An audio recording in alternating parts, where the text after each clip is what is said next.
আসসালামু আলাইকুম। আ সবাই কেমন আছেন? আশা করি সবাই ভালো আছেন। আজকে ২ দিন ধইরা ভিডিও দিতে পারতেছি না। তো আবারও চইলে আসলাম সেই আমাদের আমার গার্লফ্রেন্ড মানে যাকে পটাইলাম। তো সে আসলে ২ দিন ধরে রাগ কইরা আছে। তো আজকে মানে রাগ করার পরে আমি সন্ধ্যার দিকে তার রাগটা ভাঙাইছি। ভাঙানোর পর এখন আবার কল দিব। এখন হয়তোবা সবকিছু ঠিক আছে। তো আজকে এখন যে পার্টটা হবে এই পার্টটা আ হচ্ছে গত পার্ট দিছিলাম মনে হয় ৭, ৭ না ৬ জনই। যাই হোক আজকে আ পার্ট হবে ৮ নম্বর পার্টে চলে আসলাম। তো সবাই ধৈর্য ধরে একটু ভিডিওটা দেখুন। আমি এখনই ফোন দিচ্ছি।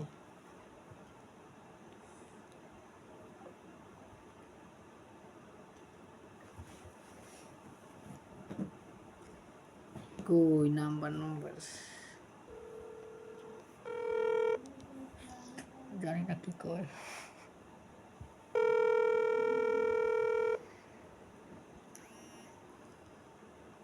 হালায় ফোনটা কাইটে দিল কা? বেয়াদবি করতেছে। আর খবর আছে? বাড়ি লই আমু।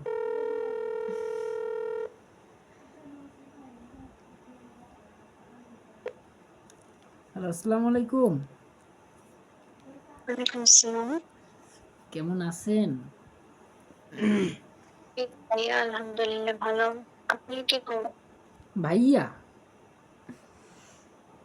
হ্যাঁ, তো আর কি? এই ভাইয়া থেকে কবে সাইয়া হইতে পারবো এটাই তো চিন্তা করতেছি। দেখেন ভাইয়া মাথা থেকে ওইসব চিন্তা ভাবনা ঝেড়ে ফেলেন বুঝছেন? আমি না ওই কোয়ালিটির মেয়ে না যে আপনার সাথে রিলেশনে যাব কিংবা অন্য কারোর সাথে যাব। আমি রিলেশন করার কোনো মানসিকতাই আমার নাই। এরকম বইলেন না। আপনি আমার ডাইরেক্ট আপনারে আমি বউ করে ঘরে আনবো এটাই হইছে আমার মানে মেইন উদ্দেশ্য। আর লক্ষ্য কি জানো? লক্ষ্য হইছে তোমারে পটাবো। মানে তুমি করে বললেন কেন? তা আমার ফিউচার ওয়াইফরে আমি তুমি করে বলবো না? দেখেন ভাইয়া ভদ্রতা মাইনে কথা বলেন না হইলে দেখা গেল আপনার সাথে আমার কথা বলাই হবে না। না, এরকম কইরেন না, রাগ কইরেন না। আচ্ছা ঠিক আছে যাও তুমি করে বলবো না, আপনি করেই বলবো। কিন্তু মাঝে হইয়া যায়। আসলে এতটা আপন কইরা ভাবছি যে কোন সময় তুমি হইয়া যায় আমি নিজেও জানি না। জি ভাইয়া অত আপন করে মানা লাগবে না ভাইয়া। যেরকম আছি আপনি তো রাইখেন কথাটা আর তুমিতে যাইয়েন না। কারণ আচ্ছা, এগুলো আমার পছন্দ না। আচ্ছা আমাকে ১ একটু মিনিট। ক্লোজ আর আপনি তো আমার ছোট। সেই হিসেবেও তো তুমি বলাই যায় নাকি? আমি তো আপনার ছোট নাও হইতে পারি। না, আমি 100% সিউর আপনি আমার ছোট। অবশ্যই না। আমি আপনার সিনিয়র। বাবা! তো সিনিয়র আপু, আপনি কোন ক্লাসে পড়েন? আমি একটু জানতে পারি? আমি হুম। অনার্স থার্ড ইয়ারে আ অন মানে এত কিছু তো আপনাকে বলার কোনো দেখি না। আপনি অনার্স 3rd ইয়ারে পড়লে আমি তো মাস্টার্স 2nd ইয়ারে পড়ি। ফাইনাল ইয়ারে মানে। তো আপনি কোন ইউনিভার্সিটিতে? আমি সিদ্ধেশ্বরী ইউনিভার্সিটিতে। চিনেন? না, আমি তো যশোর সায়েন্স অ্যান্ড টেকনোলজি ইউনিভার্সিটিতে আছি। ও সমস্যা নাই। আপনি যেখানেই থাকেন আপনি আমার ছোট। তো আমি তুমি করে বলার পারমিশনটা মনে হয় যে পাওয়া লাগে। দিয়ে দেন। আপনি কোন ইয়ারে মানে কোন ক্লাসে পড়েন ভাইয়া? আমি আপনি আপনারটা সঠিক বলেন তাহলে আমিও বলতেছি। জি, আমি অনার্স থার্ড ইয়ারে পড়ি Jessore science and technology no, university no. This microbiology is department. Absolutely wrong. এটা একদম ভুল। That's right. No, never ever. I can't believe this. এখন আপনি বিশ্বাস করবেন কি না করবেন সেটা দিয়ে তো আমার কোনো যায় আসে না ভাইয়া। এখন যেটা সত্যি সেটাই আমি বললাম। আচ্ছা যাই হোক সবকিছু বাদ। এখন কথা হইছে ইটস টাইম টু প্রেম। ভাইয়া আপনার মাথায় মনে হয় কোনো প্রেম চাপছে। কিন্তু ওই ভূতের যে কাজটা না ওইটা আপনি রং জায়গায় এসে দেখাচ্ছেন। মানে রাইট জায়গাটা খুঁজে নেন ভাইয়া। না, না, এটা রং কোনো জায়গা না। আমি আচ্ছা বলেন তাহলে আপনার সাথে প্রেম না, আমি ডাইরেক্ট বিয়ে করব বলে প্রস্তাব পাঠাবো আপনার বাসায়? ভাইয়া আপনি কি করেন? আমি ছোটোখাটো কি জানি করি, টোটো কোম্পানির ম্যানেজার আছি বর্তমানে। সামনে হয়তোবা মালিকও হয়ে যাইতে পারি।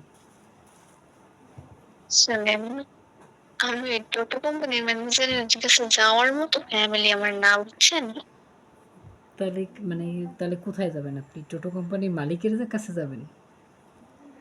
আপনাকে আমি জাস্ট একটা স্যাম্পল দিই, বুঝছেন? হুম, ৩-৪ মাস আগে আমার একটা বিয়ের প্রপোজাল আসছিল। ছেলে হচ্ছে ম্যাজিস্ট্রেট। হুম। আমি তাকে রিজেক্ট করছি। আমি না, বলতে গেলে আমার ফ্যামিলি রিজেক্ট করছে।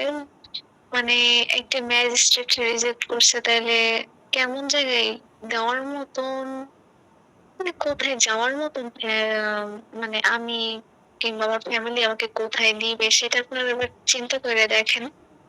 সমস্যা নাই। যদি আমারে না দেয় আমি ভাগায় নিয়ে আসবো। কে যাবে আপনার সাথে? আপনি? অফকোর্স না। সেই ব্যবস্থা আমার কাছে আছে তো। Don't worry. I have lot of experience with this matter. মনে হচ্ছে আগে থেকে একটা বিয়ে করছেন ভাইয়া। না, না, বিয়ে না, মানে পালাতে সাহায্য করছি তো, এবং কিভাবে ভাগাইতে হয় এরকম আমার বন্ধুদের অনেক পরামর্শ দিছি। সো আমি কিন্তু তাদের গুরু। শুনেন ভাইয়া, আপনার ওই পালাই যাওয়ার মতন খ্যাত ফ্যামিলি আমার না, বুঝছেন? আমার ফ্যামিলি ওইরকম না, আর আমিও ওইরকম না। আপনি পালাই যাওয়া মেয়ে অন্য কোনো, মানে আপনার মতো সেম লেভেলের কোনো খ্যাত ফ্যামিলির মেয়ে এক খুঁজে না, মিনিট, বুঝছেন? এক মিনিট আমাদের শুনেন। ফ্যামিলি ওইরকম না। আচ্ছা যাই হোক, ওইটাও যদি কাজ না হয় তাহলে লাস্ট আর একটা অপশন আছে, তাবিজ করা। আপনি বললাম না, আপনি খ্যাত, আপনি আসলেই খ্যাত, বুঝছেন? আপনার মেন্টালিটিও খ্যাত, সব দিক দিয়েই খ্যাত আপনি। আপনার সাথে আমি আজ থেকে আপনি বলি আছেন নাই, না, কিন্তু আপনার সাথে এই আপনি কয়দিনে কথা আপনি বলে যা এক বুঝলাম, মিনিট, এক মিনিট। আপনার মেন্টালিটি পুরা খ্যাত না, একটা মেন্টালিটি। আচ্ছা এক মিনিট শুনেন, শুনেন। আপনি আছেন না, স্মার্টনেস আমারে বানাবেন, সমস্যা কি? সরি ভাইয়া, আমি ওইরকম বানানো ছেলের সাথে যাবো না, বুঝছেন?